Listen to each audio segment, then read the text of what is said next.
Chapitre 13. J'ai des révélations à vous faire et vous allez être choqués. Mais avant, on doit être au complet. Hayden venait de nous rejoindre. À l'époque, ils avaient une mission. C'est comme ça qu'ils ont été inventés.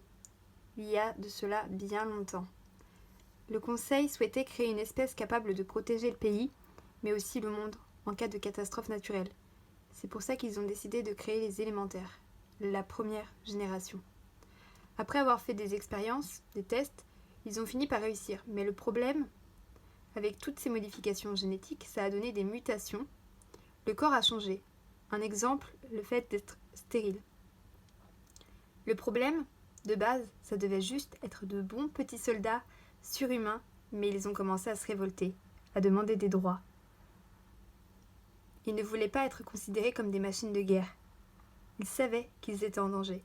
Alors un scientifique a décidé de les aider. Il a récupéré leurs gènes, à tous, avant de mourir, afin qu'une nouvelle génération soit créée, c'est-à-dire nous.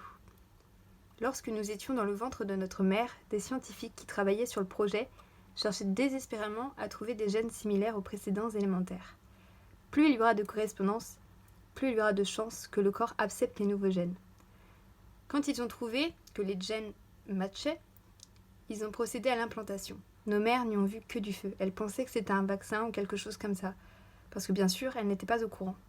Ce qui veut dire, par la même occasion, que nous descendons, en quelque sorte, par des oncles, des sœurs, des frères, des cousins, des anciens élémentaires. Je sais que tout cela peut paraître incroyable, peut même faire peur. Il y avait un autre livre, écrit par un autre élémentaire, où tout y est expliqué dedans. Il est également dit que si nous avions fini notre mission, nous ne devions pas tenter de créer une troisième génération. J'ai également une autre révélation à vous faire. J'ai les noms des personnes qui vont mourir demain. April, je suis désolée. Tu es ma meilleure amie. Je ne veux pas te laisser mourir là-bas. Klaus et Hayden, quant à vous, vous allez mourir en essayant de la sauver. Ce sera peine perdue. Si elle prend la bonne décision, elle pourra malgré tout sauver l'un d'entre vous. Marouchka, tu seras blessée, mais tu t'en sortiras. Quant à moi, je perdrai l'usage de mes jambes. Toi, Cassie, tu survivras, légèrement égratigné. En revanche, Stanis, je n'ai aucune nouvelle. J'ai peur de ce qu'ils peuvent lui faire. Vous voyez, cette guerre, elle n'apportera que souffrance et malheur. Il est encore temps de changer d'avis. Pour ma part, je veux juste sauver Stanis. Je sais que vous avez perdu James, mais on peut faire les choses pacifiquement et vivre notre vie presque normalement. Klaus se lève. Il tape du poing sur la table et s'écrie « Je refuse d'être un rat de laboratoire. Comme tu l'as dit, James est mort à cause de ce qui s'est passé. De ce qu'on était. Si on ne se bat pas maintenant, ils finiront par nous éliminer un par un, après tout. Si c'est la vie que tu veux mener.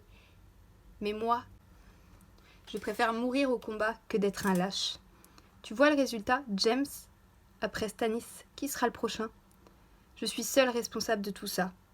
De vous tous. Je vous promets, quitte à sacrifier ma vie, que personne ne mourra. Maintenant, je rentre chez moi, je suis épuisée, et demain est un grand jour. Il tend la main vers moi. Je ne sais pas si je dois l'accompagner, ou si je dois avoir une conversation avec mon ami, ma meilleure amie. Je fais un câlin à Klaus, et lui dis que je rejoindrai plus tard, car j'avais quelque chose à régler avant. Il fait un signe de tête à tout le monde et s'en va, accompagné de Cassie. Marouchka rentre également. Je reste seule avec Kasia et Hayden. Je me sens gênée. Ils essayent de me convaincre de tout arrêter. Je refuse. Je suis déjà bien trop impliquée pour arrêter maintenant. Mais je demande à Hayden de rester chez lui, car je sais que demain, si je dois prendre une décision, je ne veux pas qu'il soit là. Je ne veux pas avoir à choisir. Ils acceptent tous les deux de rester loin de tout ça. Mais malgré tout, j'ai peur que demain il change d'avis. Kasia me demande malgré tout de sauver l'homme de sa vie. Je rejoins donc les autres au QG, afin d'avoir une dernière discussion avant demain. Puis, je pars me coucher, l'esprit loin d'être léger.